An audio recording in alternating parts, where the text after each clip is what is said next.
Monsieur le Président du Conseil exécutif de la collectivité territoriale de Martinique, Monsieur le Président de l'Assemblée de Martinique, Messieurs les parlementaires, Monsieur le Conseiller économique et social, Monsieur le Préfet, Monsieur le Président de la CCI France, Madame la Présidente de la Session, maintenant, Monsieur le Président de la CCI Martinique, Mesdames, Messieurs, chers invités en vos grades et qualités. C'est avec beaucoup de plaisir que j'ai accepté l'invitation de Monsieur Baudouin pour célébrer les 250 ans de la Chambre de commerce et d'industrie de la Martinique devant une assemblée qui témoigne à elle seule de la richesse du tissu économique martiniquais.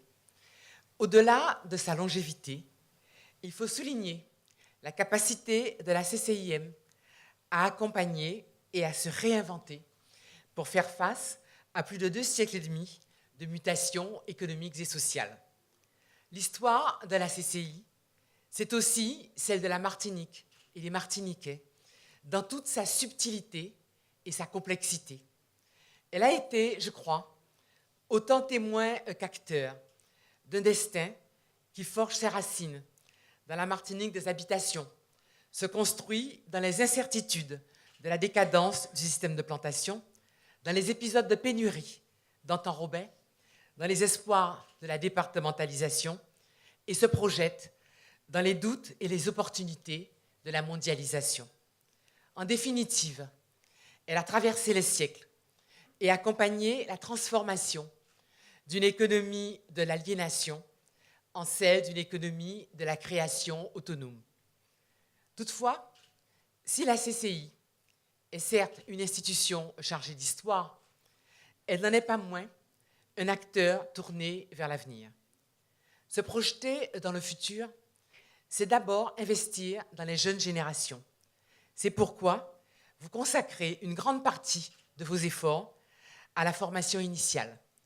Et vous êtes à l'origine de la création du Centre de formation d'apprentis du tertiaire qui forme plus de 500 jeunes. Et nous savons que les formations, dans la plupart des CCI, sont d'excellente qualité. Elle gère aussi l'école de commerce de la Martinique, véritable outil d'excellence au service du dynamisme entrepreneurial du territoire. Se projeter dans le futur, c'est aussi s'ouvrir à la Caraïbe, aux Amériques et à l'international. La CCM s'y consacre, et je n'aurai pas les mêmes tons que le président, mais je crois que nous sommes d'accord sur l'idée qu'il est important que la CCM participe à la gestion des infrastructures indispensables pour le développement des entreprises à l'international, pour la gestion d'infrastructures qui sont nécessaires pour les échanges avec l'extérieur, à l'instar du Grand Port de Martinique ou de la Société aéroportuaire Aimé Césaire, même si nous le savons, le rôle n'est plus le même. Les évolutions constatées ces dernières années en matière d'intégration régionale, et nous avons eu l'occasion récemment encore de participer à un colloque extrêmement intéressant sur la coopération régionale, eh bien ces efforts doivent beaucoup à l'énergie qui est déployée par les CCI. Se projeter dans le futur, c'est aussi anticiper les mutations auxquelles nos sociétés doivent faire face. À ce titre, je tiens à saluer le rôle très proactif que la CCI joue dans la structuration de la silver economy à la Martinique, c'est-à-dire le développement des biens et des services adaptés au contexte du vieillissement de la population. Il faut le reconnaître, la Chambre de commerce a été pionnière dans le diagnostic qu'elle a posé sur les opportunités liées à cette dynamique démographique, souvent vue comme un poids ou un handicap. L'anticipation de ces transformations passe aussi par l'accompagnement des entreprises dans l'étape de la transition numérique. Vous avez eu l'occasion de le souligner avec Monsieur le Président de la CCI.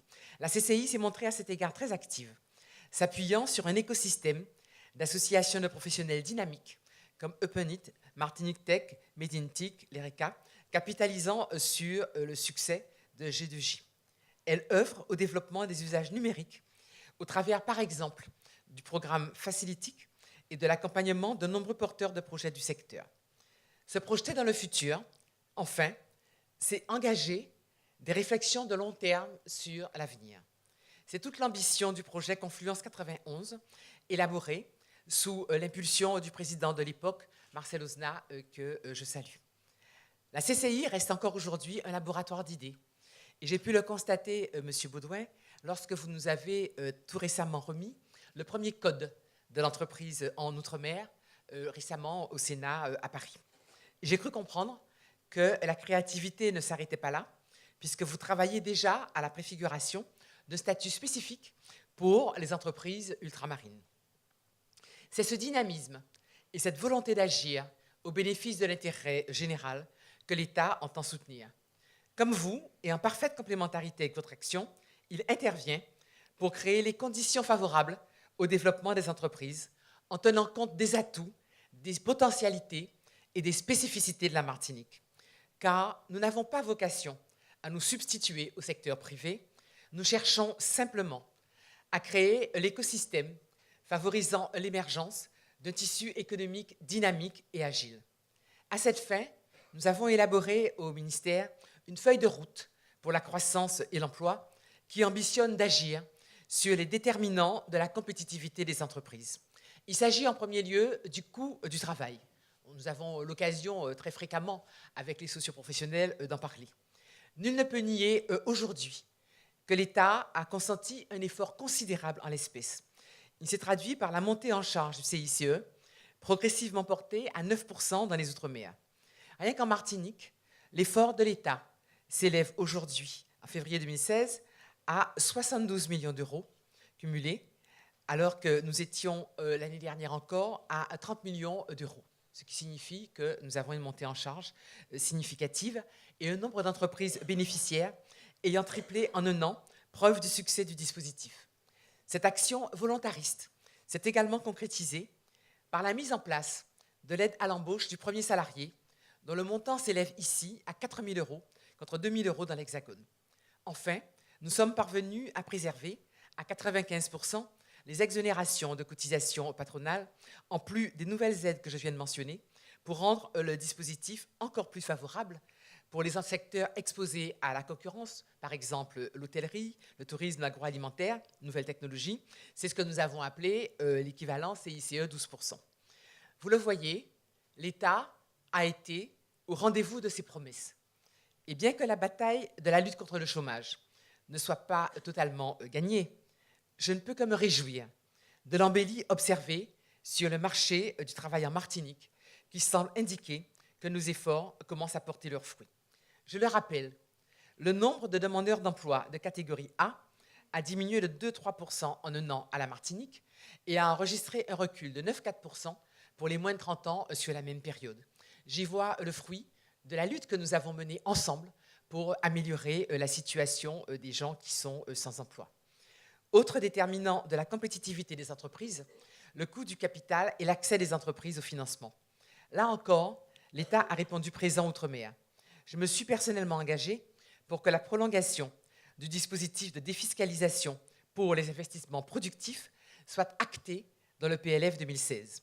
C'est désormais chose faite, puisqu'il sera maintenu au moins jusqu'en 2020 dans les DOM et en 2025 dans les COM, et nous avons répondu ainsi à des sollicitations, il faut le dire, un peu insistantes, des socioprofessionnels et des parlementaires. En parallèle, nous travaillons au développement d'un mécanisme de préfinancement du crédit d'impôt pour les investissements productifs. Je l'ai dit, cette mesure doit s'accompagner de renforcement de la présence de BPI, voire d'un développement en son nom propre dans les Outre-mer, ce qui pour l'instant, à notre avis, n'est pas encore, le rôle de la BPI n'est pas encore suffisamment visible dans les Outre-mer. Et nous avons besoin aussi du développement d'outils de financement davantage adaptés aux réalités de nos territoires. Je pense enfin aux instruments de capital risque et de capital développement adaptés aux réalités de notre tissu de TPE et de PME qui demanderaient à être renforcés. Faut-il le rappeler, une entreprise ne saurait prospérer dans un environnement durablement hostile, tout autant que ses facteurs internes. Les conditions dans lesquelles elle évolue sont déterminantes. J'entends par conditions, évidemment, les procédures administratives, les services publics dont elle bénéficie au quotidien, les infrastructures matérielles et immatérielles qui favorisent sa compétitivité. En ce qui concerne l'administration, vous le savez, le gouvernement a souhaité initier un choc de simplification. Et c'est vrai que malgré tous les efforts faits en la matière, nous avons encore de larges marges de progression. Nous avons donc annoncé pour les entreprises 90 nouvelles mesures de simplification à partir de février 2015, relatives notamment au recrutement, aux obligations fiscales et douanières, à l'aménagement, à la construction, etc. Le plan TPE-PME a prévu également d'autres dispositions, notamment pour faciliter l'accès aux marchés publics et au financement par subvention et réduire les délais de paiement. Je sais bien combien, pour beaucoup d'entreprises, les délais de paiement, y compris dans le secteur public, sont un souci perpétuel. Mais je suis persuadée que, malgré ce qu'on a déjà essayé de faire pour améliorer les choses, il nous reste des marges de progrès, particulièrement en ce qui concerne les dispositifs spécifiques aux Outre-mer, qu'il s'agisse, par exemple, de l'aide aux fret ou des dossiers d'agrément pour la défiscalisation qui absorbent énormément d'énergie, tant des entreprises, et notamment des entreprises de logement social, que des administrations, et notamment de mon propre cabinet. Concernant les infrastructures en tant que telles, de nombreux projets structurants seront financés dans le cadre des programmes opérationnels européens, mais aussi du contrat de plan État-région pour la période 2015-2020. Je pense aussi aux infrastructures de très haut débit. Vous avez souligné l'importance de cet aménagement aujourd'hui pour les entreprises, à l'extension des quais du Grand Port de Martinique, aux aménagements de l'aéroport Aimé Césaire, à la construction du pôle universitaire de santé, et ainsi de suite. Je crois qu'il sera également déterminant de promouvoir les initiatives de mutualisation interentreprises de certaines fonctions, à l'instar de ce que propose ici Innovagro pour les services à l'export et l'acquisition des intrants à destination des entreprises de l'agroalimentaire. Autrement dit, aujourd'hui, nous pouvons dire, malgré toutes les difficultés que nous rencontrons et que nous connaissons, que l'évolution des principaux indicateurs économiques en Martinique semble montrer que les efforts que nous avons engagés, les uns et les autres, sont payants. Le nombre d'entreprises créées a cru significativement en un an, de même que le chiffre d'affaires total enregistré sur le territoire, qui a augmenté de 2,8% sur la même période. Autrement dit, il n'y a pas lieu peut-être de se montrer triomphaliste, mais on sait qu'on a fait des progrès et que cette tendance doit être consolidée dans le temps. Nous partageons, autrement dit, avec vous, le même objectif, promouvoir le développement de la Martinique en favorisant la prise d'initiative et l'accompagnement des entrepreneurs. De nombreux combats ont été menés et gagnés en ce sens. Tout aussi nombreux sont ceux qui restent à mener. Et vous savez, ma conviction, c'est qu'on a plus de chances de gagner et d'être fort lorsqu'on agit ensemble et qu'on tire dans le même sens. Je tiens simplement à vous dire, et c'est ce que je suis, c'est pourquoi j'ai tenu à venir ici ce soir, à vous dire que j'entends mettre toute mon énergie dans ces combats, m'impliquer au service des Martiniquaises et des Martiniquais qui travaillent et qui investissent, en mobilisant au mieux cet outil remarquable de développement que constitue la Chambre de commerce et d'industrie de la Martinique. Et je vous souhaite ce soir, après ces 250 années écoulées, encore de nombreuses années de dynamisme, d'efficacité et de progrès. Je vous remercie.